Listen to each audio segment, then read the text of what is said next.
हर हर महादेव। स्वागत है सभी भक्तों का शिव पुराण के अध्याय 6 में।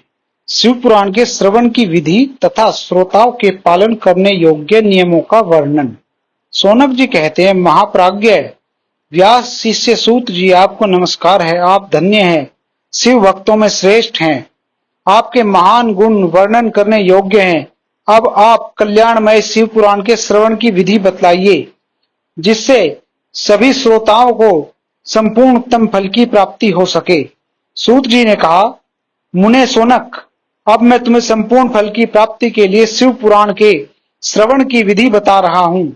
पहले किसी ज्योतिषी को बुलाकर दान मानस से संतुष्ट करके अपने सहयोगी लोगों के साथ बैठकर बिना किसी व्यवधान के कथा की समाप्ति होने के उद्देश्य से शुभ मुहूर्त का अनुसंधान कराए और प्रयत्न पूर्वक देश देश में स्थान पर यह संदेश भेजे कि हमारे यहाँ शिव पुराण की कथा होने वाली है। अपने कल्याण की इच्छा रखने वाले लोगों को उसे सुनने के लिए अवश्य पधारना चाहिए। कुछ लोग भगवान श्री हरि की कथा से बहुत दूर पड़ गए हैं। इतनी ही स्त्री शूद्र आदि भगवान शंकर के कथा कीर्तन से वंचित रहते हैं।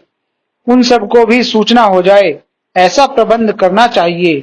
देश देश में जो भगवान शिव के भक्त हों तथा शिव कथा के कीर्तन और श्रवण के लिए उत्सुक हों, उन सबको आदर पूर्वक बुलवाना चाहिए और आए हुए लोगों का सब प्रकार से आदर सत्कार करना चाहिए।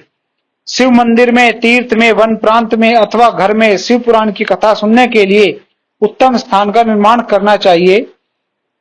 केले के खंभों से सुशोभित एक ऊंचा कथा मंडप तैयार कराएं। उसे सब और फूल, फल, पुष्प आदि से तथा सुंदर चंदों से अलंकृत करें और चारों ओर ध्वज पताका लगाकर तरह तरह के सामानों से सजाकर सुंदर शोभा संपन्न बना दे। भगवान शिव के प्रति सब प्रकार से उत्तम भक्ति करनी चाहिए। वही सब तरह से आनंद का विधान करने वाली है।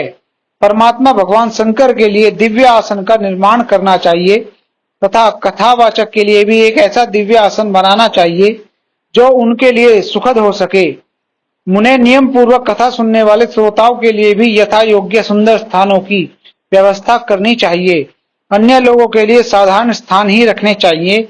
जिसके मुख से निकली हुई वाणी देहधारियों के लिए कामधेनु के समान अभिष्ट फल देने वाली होती है। उस पुराण वेत्ता विद्वान वक्ता के प्रति तुच्छ बुद्धि कभी नहीं करनी चाहिए। संसार में जन्म तथा गुणों के कारण बहुत से गुरु होते हैं, परंतु उन सब में पुराणों का ज्ञाता विद्वान ही परम गुरु माना गया है। पुराण वेत्ता पवित्र, दक्ष, शांत, ईर्ष्या पर विजय पाने वाला, साधु और दयालु होना चाहिए। ऐसे प्रवचन कुशल विद्वान इस पुण्य की कथा को कहे। सूर्योदय से आरंभ करके 3:30 पहर तक उत्तम बुद्धि वाले विद्वान पुरुष को शिव पुराण की कथा सम्यक रीति से बांचनी चाहिए। मध्याह्न काल में 2 घड़ी तक कथा बंद रखनी चाहिए, जिससे कथा कीर्तन से अवकाश पाकर लोग मल मूत्र का त्याग कर सकें। कथा प्रारंभ के दिन से एक दिन पहले व्रत ग्रहण करने के लिए वक्ता को छोर करा लेना चाहिए। जिन दिनों कथा हो रही हो उन दिनों प्रयत्न पूर्वक प्रातः काल का सारा नित्यक्रम संक्षेप से ही कर लेना चाहिए। वक्ता के पास उसकी सहायता के लिए एक दूसरा वैसा ही विद्वान स्थापित करना चाहिए। वह भी सब प्रकार के संशयों को निवृत्त करने में समर्थ और लोगों को समझाने में कुशल हो। कथा में आने वाले विघ्नों की निवृत्ति के लिए गणेश जी का पूजन करे। कथा के स्वामी भगवान शिव की तथा विशेषतः शिव पुराण की पुस्तक की भक्ति भाव से पूजा करे।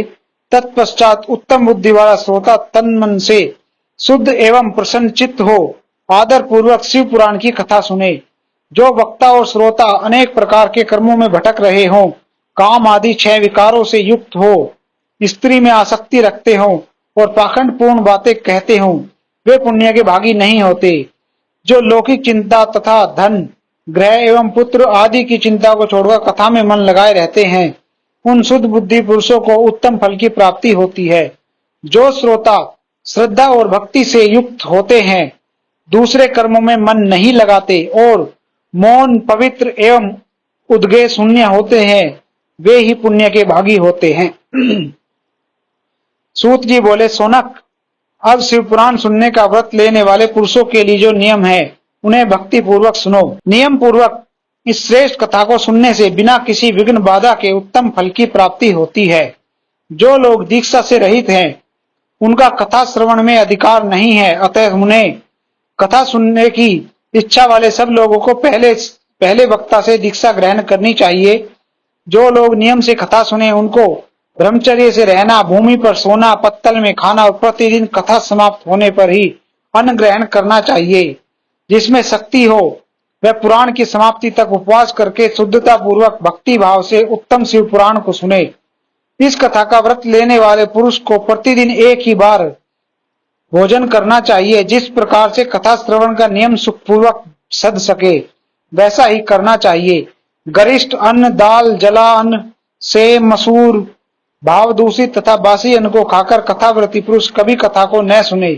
जिसने कथा का व्रत ले रखा हो वह पुरुष प्याज, लहसुन, हींग, गाजर, मादक वस्तु तथा आमिष कहे जाने वाली वस्तुओं को त्याग दे।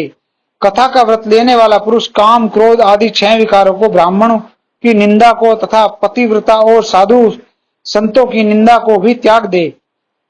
कथाव्रती पुरुष प्रतिदिन सत्य, सोच, दया, मौन, सरलता, विनय तथा हार्दिक उदारता, इन सभी सद्गुणों को सदा अपनाए। श्रोता निष्काम हो या सकाम, वह नियम पूर्वक कथा सुने। सकाम पुरुष अपनी अभिष्ट कामना को प्राप्त करता है और निष्काम पुरुष मोक्ष पा लेता है। दरिद्र, क्षय का रोगी, पापी, भाग्यहीन तथा संतान रहित पुरुष भी इस उत्तम कथा को सुने। काकबंदिया आदि जो 7 प्रकार की दुष्टा स्त्रियां हैं वे तथा जिसका गर्भ गिर जाता हो वह, इन सभी को शिव पुराण की उत्तम कथा सुननी चाहिए। मुने स्त्री हो या पुरुष, सबको यत्न पूर्वक विधि विधान से शिव पुराण की यह उत्तम कथा सुननी चाहिए।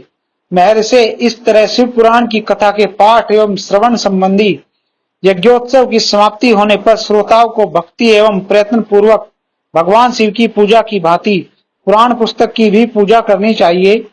तदनंतर विधि पूर्वक वक्ता का भी पूजन करना आवश्यक है। पुस्तक को आच्छादित करने के लिए नवीन एवं सुंदर बस्ता बनाएं और उसे बांधने के लिए दृढ़ एवं दिव्य डोरी लगाएं। फिर उसका विधिवत पूजन करें। मुनि श्रेष्ठ, इस प्रकार महान उत्सव के साथ पुस्तक और वक्ता की विधिवत पूजा करके वक्ता की सहायता के लिए स्थापित हुए पंडित का भी उसी के अनुसार धन आदि के द्वारा उससे कुछ ही काम सत्कार करे। वहां आए हुए ब्राह्मणों को अन्न, धन आदि का दान करें। साथ ही गीता, वाद्य, नृत्य आदि के द्वारा महान उत्सव रचाएं। मुने, यदि श्रोता विरक्त हो तो उसके लिए कथा समाप्ति के दिन विशेष रूप से उस गीता का पाठ करना चाहिए जिसे श्री रामचंद्र जी के प्रति भगवान शिव ने कहा था। यदि श्रोता गृहस्थ हो तो उस बुद्धिमान को उस श्रवण क्रम की शांति के लिए शुद्ध हविष्य के द्वारा होम करना चाहिए। मुने, रुद्र संहिता के प्रत्येक श्लोक द्वारा होम करना उचित है अथवा गायत्री मंत्र से होम करना चाहिए, क्योंकि वास्तव में यह पुराण गायत्री में ही है। अथवा शिव पश्चासर मूल मंत्र से हवन करना उचित है। होम करने की शक्ति न हो तो विद्वान पुरुष यथाशक्ति हवनीय हविष्य का ब्राह्मण को दान करे। न्यूनता, रिक्ता रूप दोष की शांति के लिए भक्ति पूर्वक शिव सहस्त्र नाम का पाठ अथवा श्रवण करें। इससे सब कुछ सफल होता है, इसमें संशय नहीं है, क्योंकि तीनों लोकों में उससे बढ़कर कोई वस्तु नहीं है। कथा श्रवण संबंधी व्रत की पूर्णता की सिद्धि के लिए 11 ब्राह्मणों को मधु मिश्रित खीर भोजन कराए और उन्हें दक्षिणा दे। मुने, यदि शक्ति हो तो 3 तोले सोने का एक सुंदर सिंहासन बनवाए और उस पर उत्तम अक्षरों में लिखी अथवा लिखाई हुई शिव पुराण की पोथी विधि पूर्वक स्थापित करे। तत्पश्चात पुरुष उसकी आह्वान आदि विविध उपचारों से पूजा करके दक्षिणा चढ़ाए। फिर जितेंद्रिय आचार्य वस्त्र, आभूषण एवं गंध आदि से पूजन करके दक्षिणा सहित वह पुस्तक उन्हें समर्पित कर दे।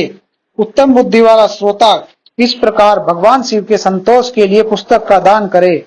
सोनक, इस पुराण के उस दान के प्रभाव से भगवान शिव का अनुग्रह पाकर पुरुष भवबंधन से मुक्त हो जाता है। इस तरह विधि विधान का पालन करने पर श्री संपन्न शिव पुराण संपूर्ण फल को देने वाला तथा भोग और मोक्ष का दाता होता है। मुने, शिव पुराण का यह सारा महात्म्य जो संपूर्ण अभीष्ट को देने वाला है मैंने तुम्हें कह सुनाया। अब और क्या सुनना चाहते हो? श्रीमान शिव पुराण समस्त पुराणों के भाल का तिलक माना गया है। यह भगवान शिव को अत्यंत प्रिय, रमणीय तथा भवरोग का निवारण करने वाला है। जो सदा भगवान शिव का ध्यान करते हैं, जिनकी वाणी शिव के गुणों की स्तुति करती है और जिनके दोनों कान उनकी कथा सुनते हैं, इस जीव जगत में उन्हीं का जन्म लेना सफल है। वे निश्चय ही संसार सागर से पार हो जाते हैं। भिन्न भिन्न प्रकार के समस्त गुण जिनके सच्चिदानंदमय स्वरूप का कभी स्पर्श नहीं करते, जो अपनी महिमा से जगत के बाहर और भीतर भासमान है तथा जो मन के बाहर और भीतर वाणी एवं मनोवृत्ति रूप में प्रकाशित होते हैं, उन अनंत आनंद स्वरूप परम शिव की मैं शरण लेता हूं। तो इस प्रकार अध्याय 6 और 7 समाप्त होता है। अगले अध्याय में श्री शिव महापुराण की कथा प्रारंभ होगी। बोलिए भक्तों, हर हर महादेव।